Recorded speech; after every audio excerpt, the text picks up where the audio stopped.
Security গার্ডকে মারতে এসে মৌলভীবাজারে ভুলক্রমে আইনজীবী সুজন মিয়াকে হত্যা করা হয়েছে বলে জানিয়েছেন পুলিশ। বৃহস্পতিবার দুপুরে এক সংবাদ সম্মেলনে তথ্য জানান police super MKS Jahangir Hossain. এ ঘটনায় হত্যার সাথে জড়িত থাকা মূল পরিকল্পনাকারী সহ 5 জনকে গ্রেফতার করেছে পুলিশ। বিস্তারিত দেখুন আমাদের মৌলভীবাজারের প্রতিনিধির পাঠানো তথ্য ও ভিডিও চিত্রে। মৌলভীবাজার জেলা আইনজীবী সদস্য অ্যাডভোকেট সুজন মিয়া হত্যাকাণ্ডের আজ তৃতীয় দিন। এদিকে সুজন মিয়া হত্যার প্রতিবাদে বিক্ষোভ চলছে। সকল আইনজীবী কোর্ট বর্জন করেছেন 2 দিন। আইনজীবীদের 24 ঘন্টার আলটিমেটাম ও অনির্দিষ্টকালের কোর্ট বর্জনের সিদ্ধান্তের পর আজ বৃহস্পতিবার 10 এপ্রিল মৌলভীবাজার পুলিশ সংবাদ সম্মেলন করেন। Police super MKS Jahangir Hossain সংবাদ সম্মেলনে বলেন, এখন পর্যন্ত 5 জনকে আটক করা হয়েছে। যাদেরকে আটক করা হয়েছে তারা মৌলভীবাজারের। তারা সবাই যুবক। তাদের বিরুদ্ধে যথেষ্ট ডিজিটাল এভিডেন্স সংগ্রহ করা হয়েছে। যে ব্যক্তি মারা গেছেন তার সঙ্গে কিলার গ্রুপের কোনো সম্পর্ক ছিল না। এটাই হচ্ছে চিন্তার বিষয়। এখন পর্যন্ত 10 জনের নাম পুলিশের কাছে এসেছে। হয়তো সংখ্যাটি আরো বাড়তেও পারে। কেউ হয়তো স্পট থেকে সহযোগিতা করেছে, আবার কেউ হয়তো বাইরে থেকেও সহযোগিতা করেছে।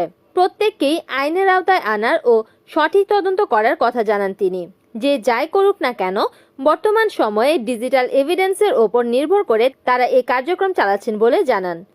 কাজের ওখানে কোনো জায়গায় বসে এরকম ভাবে অশ্লীল ভঙ্গিতে অশ্লীল কায়দায় রাস্তায় বসে আড্ডা দেওয়ার সুযোগ নেই এবং আমরা ইতিমধ্যে কিন্তু স্পটগুলো শনাক্ত করেছি। গত 48 ঘন্টায় স্যার আমাদের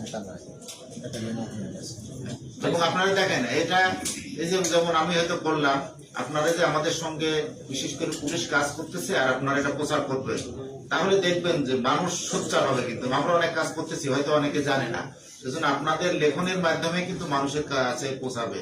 তিনি সাংবাদিকদের ধন্যবাদ দিয়ে বলেন, আপনারা যে সহযোগিতা আমাদের করেছেন তাতে আমাদের তদন্তে বড় একটি ভূমিকা রেখেছে। খুব শীঘ্রই প্রথম থেকে শেষ পর্যন্ত সব ক্লিয়ার হয়ে যাবে আপনাদের কাছে। উল্লেখ্য, গত রবিবার 6 এপ্রিল রাত 11:30টার দিকে মৌলভীবাজার পৌরসভা প্রাঙ্গণে 4 থেকে 5 জন দুর্বৃত্ত তাকে ছুরিকাঘাত করে পালিয়ে যায়। পরে স্থানীয়রা দ্রুত উদ্ধার করে তাকে মৌলভীবাজার সদর হাসপাতালে নিয়ে গেলে কর্তব্যরত চিকিৎসক তাকে মৃত ঘোষণা করেন। অ্যাডভোকেট সুজন মিয়া মৌলভীবাজার পৌর শহরের পূর্ব হিলালপুর গ্রামের মোহাম্মদ জহিরুল ইসলামের ছেলে। আমরা আজকের এই সভা থেকে এর তীব্র প্রতিবাদ এবং নিন্দা জানাই। আমরা এই সংগঠনের পক্ষ থেকে তার তীব্র নিন্দা এবং তার প্রতিবাদ জানাই।